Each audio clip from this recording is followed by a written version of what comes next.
Assalamualaikum warahmatullahi wabarakatuh.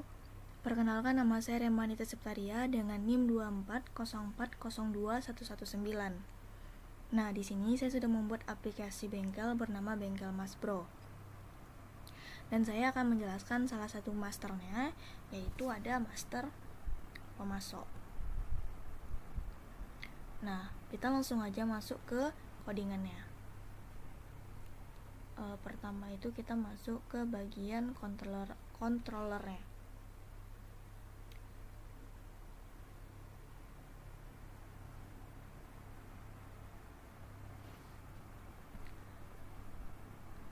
Nah, controller ini bertugas mengolah dan mengatur logika bisnis, mulai dari mengambil data dari database hingga menyimpannya.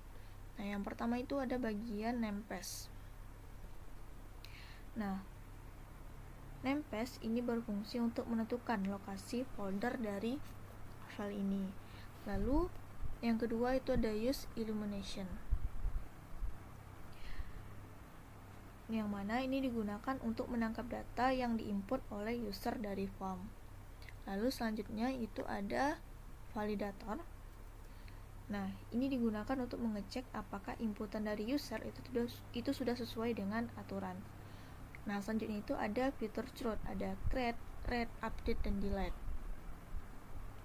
Nah, ini dia di bagian public function index.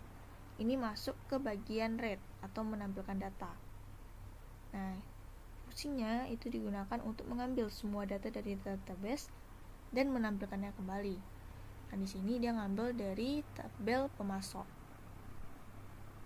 Selanjutnya itu ada public function store atau menambahkan data baru. Nah, ini kolom-kolom yang diambil dari tabel pemasok. Selanjutnya itu ada public function update. Nah, function update ini digunakan untuk memperbarui data yang sudah ada berdasarkan ID-nya. Ini sama seperti edit. Nah, untuk ini kolomnya sama aja seperti tambah data tadi. Lalu yang terakhir itu ada public function history atau delete. Nah, seperti namanya, ini digunakan untuk hapus data. Next, selanjutnya kita masuk ke bagian modelnya di pemasok PHP. Nah, model itu adalah bagian dari arsitektur MVC yang bertugas untuk menghubungkan kode PHP tabel di database. Nah, ini dia. Yang pertama itu ada namepage app model. Nah, ini itu untuk menentukan bahwa file ini itu berada di dalam folder app models. Ini untuk memudahkan Laravel untuk menemukan kelas saat dipanggil di controller. Selanjutnya itu ada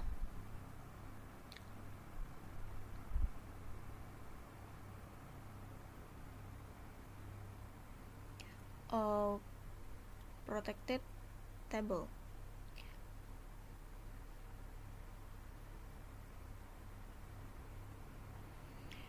Nah, di Laravel nantinya akan mencari tabel bernama pemasok, yang mana baris ini digunakan untuk menegaskan bahwa model ini harus terhubung ke tabel bernama pemasok. Lalu selanjutnya itu ada primary key. Nah, primary key ini untuk menetapkan kolom ID sebagai kunci utama yang unik untuk setiap baris di dalam tabel pemasok. Lalu ada bagian timestamp. Nah, Laravel itu biasanya mengharuskan adanya kolom create add atau update add, yang mana baris ini diset menjadi false agar tidak terjadi error saat menambahkan data. Nah, ini kolom-kolom yang dipanggil dari tabel pemasok, ada kode, nama, alamat, dan nomor HP. Selanjutnya kita masuk ke bagian view.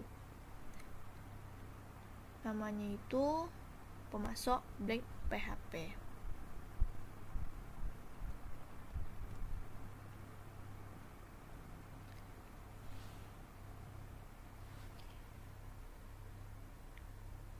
Nah, view ini fungsinya adalah sebagai antarmuka untuk menampilkan daftar pemasok, menambah, mengedit, hingga menghapus data melalui modal yang interaktif. Nah, ini itu codingan dari tampilan ini. Nah, di sini yang pertama itu ada style. Nah, style ini berisi struktur head dan CSS.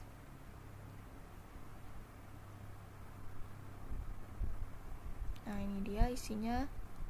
Ini semua yang untuk mengatur tampilannya, mulai dari warna, susunannya, tata letaknya, semuanya ada di sini.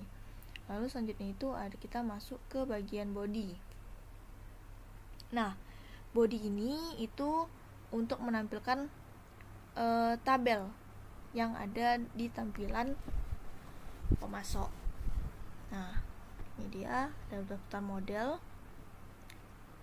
Lalu di sini ada untuk tombol tambah pemasok. Lalu nah, ini kolom-kolom yang ditampilkan. Nah, ini bagian bodinya. Selanjutnya ini ada bagian looping data dari database.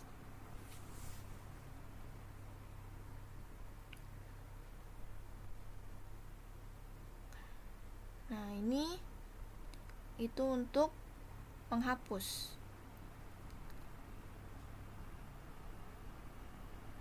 Nah, selanjutnya itu masuk ke bagian modal.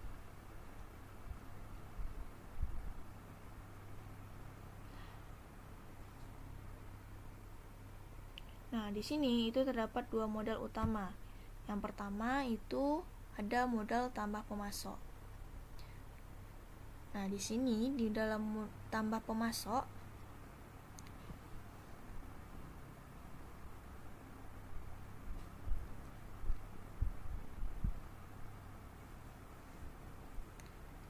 lalu ini ada modal untuk edit pemasok. Nah, di sini bisa edit nama, lalu edit alamat, edit nomor HP. Nah, di sini itu ada button, ada batal, dan ada untuk simpan perubahan.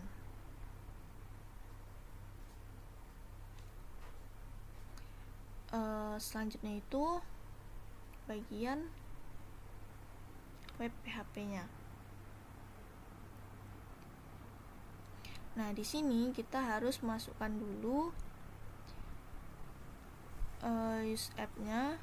Nah, ini dia pemasok controller agar sistemnya itu berjalan. Bagian controllernya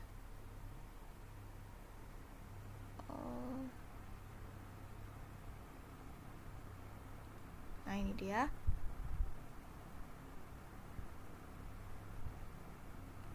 Nah, ini ada root controller. Ini itu untuk menentukan controller utama, sehingga cukup menuliskan nama fungsinya saja. Nah, ini dia untuk memanggil tampilan indeksnya. Lalu ini untuk menambah pemasok, ini untuk update, lalu ini untuk hapus. Nah, saya akan mencontohkan ya. Di sini kita akan coba tambah pemasok. Kodenya itu SUP 004. Contoh kita masukkan nama pemasoknya itu dari PT Sanama, alamatnya di Jalan Rambutan, untuk nomor HP-nya 08 13 42 13 0098. Di sini kita simpan. Nah, dia akan langsung masuk. Di sini juga kalau kita edit, misalnya kita ubah jadi jalan durian misalnya, kita simpan. Nah, di sini dia berubah jadi jalan durian. Kalau dihapus pun, nah dia juga akan terhapus. Nah, selanjutnya itu saya akan menjelaskan bagian transaksi di bagian pembelian. Nah, ini tampilannya. Nah, langsung saja kita masuk ke bagian codingannya. Nah, ini pertama saya akan jelaskan bagian pembelian controllernya. Nah, controller itu sangat krusial karena tidak hanya mengelola data transaksi pembelian, tetapi juga mengelola logika perubahan stok barang secara otomatis di dalam database. Nah, ini itu ada struktur kelas dan library-nya. Nah, ini itu model transaksi utama, yang pemasok itu untuk model supplier, lalu part dan jasa ini untuk model barang atau stok, lalu pembelian detail ini untuk model rincian barang yang dibeli, lalu ada karbon ini untuk library waktu, lalu ada DB. Nah, DB ini untuk library database atau transaction. Lalu yang terakhir ini ada library cetak PDF. Nah, langsung kita masuk ke bagian fitur utama atau bagian truth dan stok otomatis. Nah, di sini itu ada public function index. Nah, function ini mengambil data transaksi pembelian beserta nama pemasoknya menggunakan teknik engine loading agar aplikasi itu dapat berjalan dengan cepat.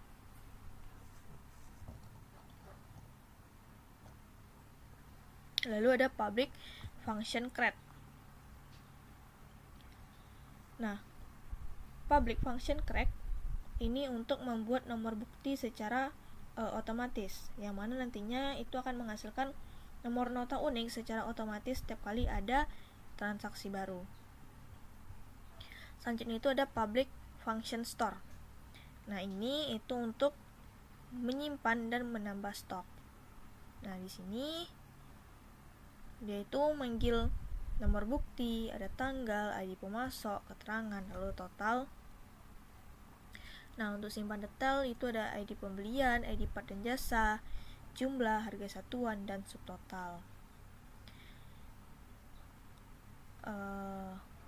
Lalu ini ada public function update. Nah, ini itu untuk mengupdate data. Nah, di sini itu manggil nomor bukti, lalu tanggal, ID pemasok, ID part jasa, lalu ada total. Nah, yang terakhir itu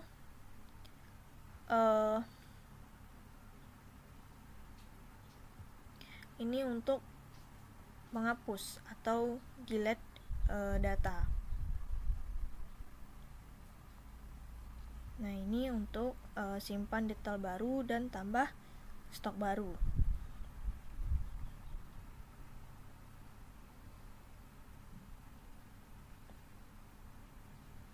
Nah, ini ada public function history. Nah, ini itu fungsi CRUD untuk menghapus data. Nah, ini itu ada public function edit. Nah, ini untuk edit. Lalu ini ada public function download PDF. Lalu ini ada public function rekap PDF. Ini ada public function report recap, ini report detail, lalu ini filter, dan ini untuk cetak nota pembelian. Next, selanjutnya itu masuk ke model. Nah, di sini ini ada model pembelian PHP. Nah,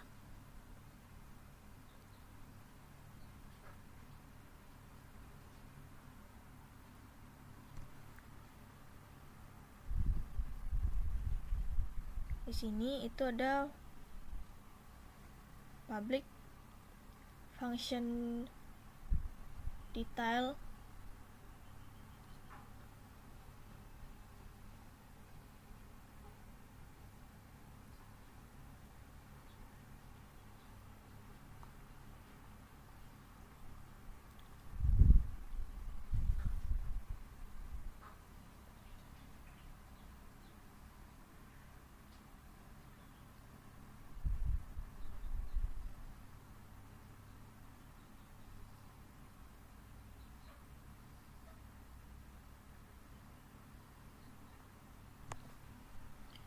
lalu ada protected table. Nah, ini untuk menunjuk ke tabel pemasok di database.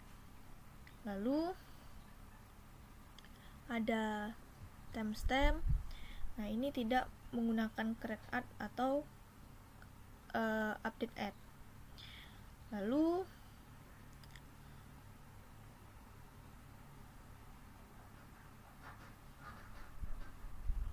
ada protected variable. Nah, ini kolom yang boleh diisi secara massal. Nah, lalu di sini ada public function pemasok. Selanjutnya itu ada pembelian detail.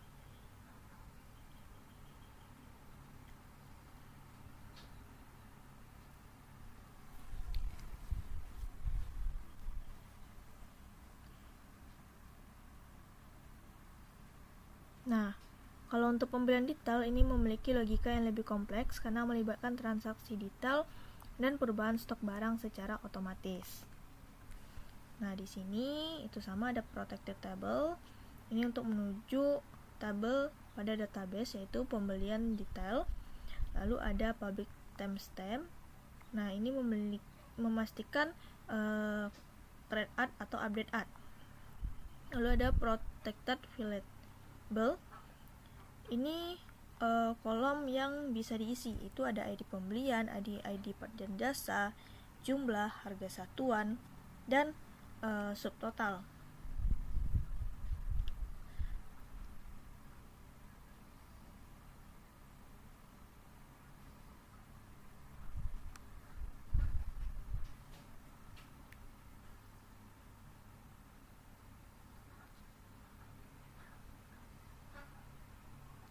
Nah, selanjutnya itu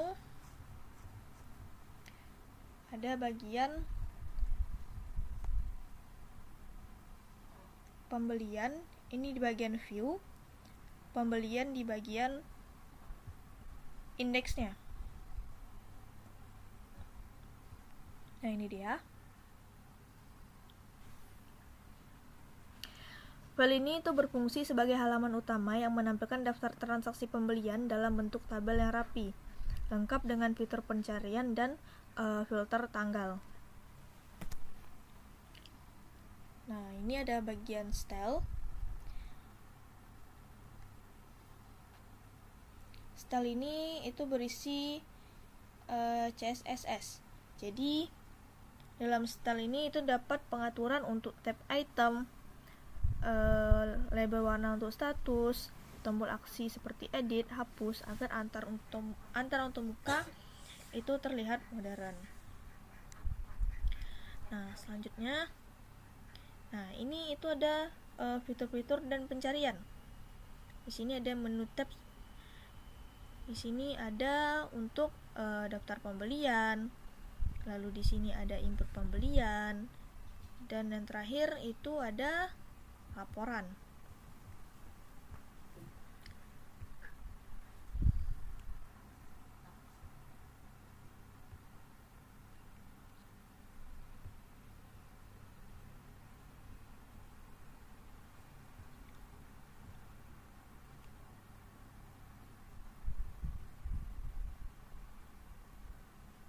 Nah, ini untuk menampilkan tabelnya.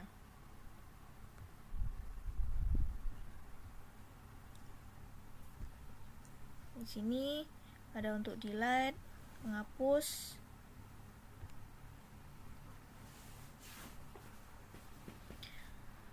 Selanjutnya itu kita masuk ke bagian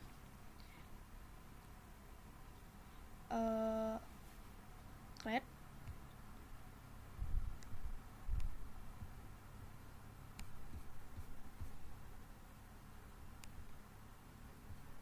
Nah, ini adalah bagian create dari transaksi pembelian.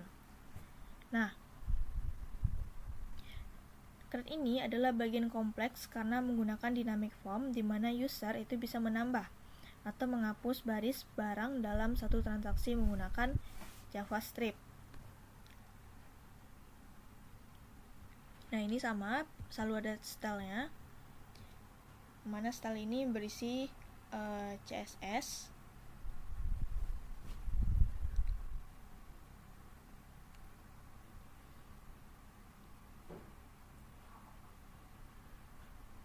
Nah, di sini ada tab bagian navigasinya.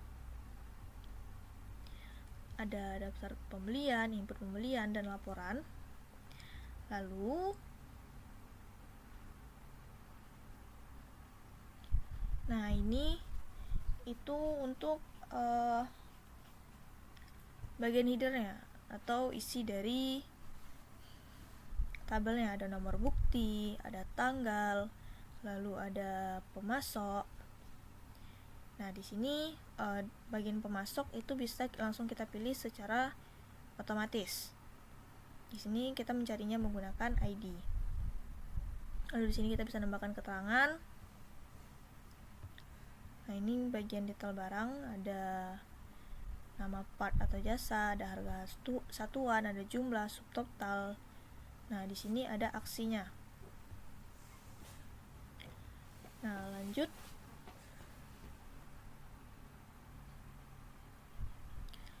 Di bagian body. Nah, di sini bisa pilih part dan jasa. Nah, di sini itu kita bisa ngambil maksudnya itu bisa milih secara otomatis.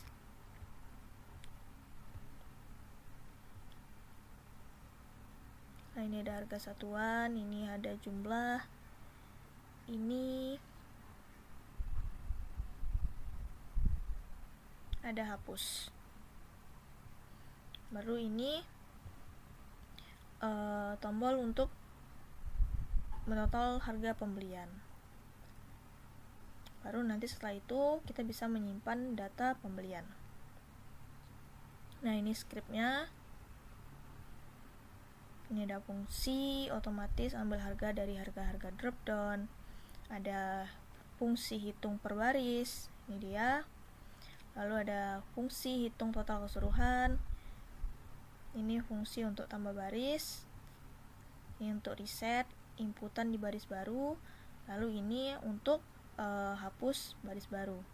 Nah, selanjutnya itu ada bagian edit dari transaksi pembelian. Nah, untuk bagian edit ini stylenya. Nah, ini judulnya.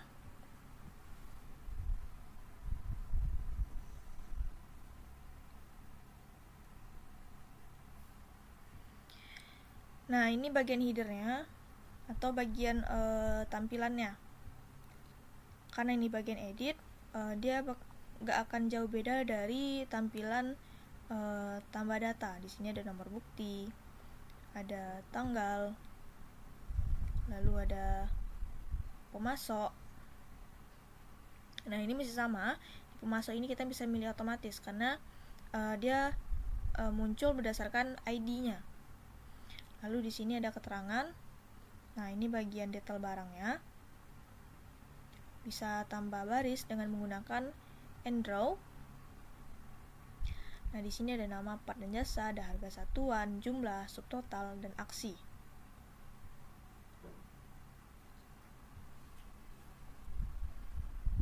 Nah, di sini kita juga bisa menghapus.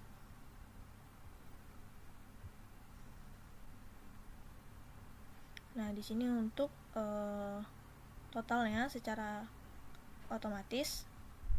Lalu ini ada simpan perubahan.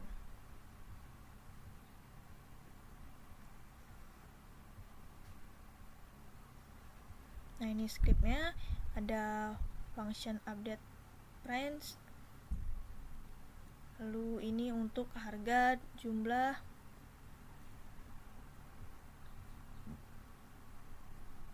Nah, semua itu harus terkoneksi dengan WP-HP.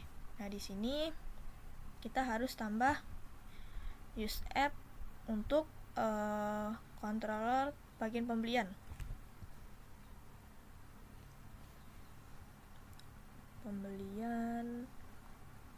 Nah, ini bagian transaksi pembelian. Sini ada bagian indeksnya, lalu ini ada bagian create atau tambah, ada bagian store, edit, lalu ini update, dan ini pembelian di story. Nah, untuk tampilan penjualan itu seperti ini. Kita bisa tambah. Nah, di sini nomor buktinya sudah terbuat secara otomatis, nggak bisa kita ubah. Untuk tanggalnya juga udah otomatis.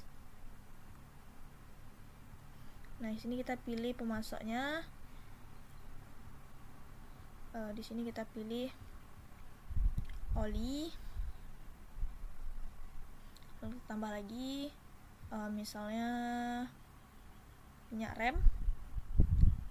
Nah, ini olinya kita buat jumlahnya 3, minyak remnya 2. Nah, ini sudah langsung otomatis menotalkan harganya. Sini kita berikan keterangan pembelian.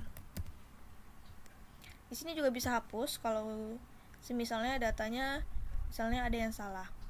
Ini saya tambahkan lagi minyak rem jumlahnya 2. Kita simpan data pembelian. Nah, di sini data pembelian berhasil ditambahkan. Di sini kita juga bisa mengedit. Nih. Misalnya kita ganti dari PT Binawa menjadi Toko Motor Jata. Kita simpan. Nah, namanya sudah berubah jadi Toko Motor Jata. Di sini kita coba untuk hapus.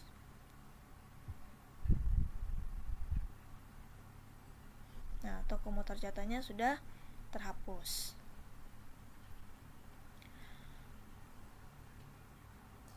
Sini itu ada fitur untuk cetak nota juga. Mungkin sekian penjelasan dari saya. Kalau ada salah saya mohon maaf. Wassalamualaikum warahmatullahi wabarakatuh.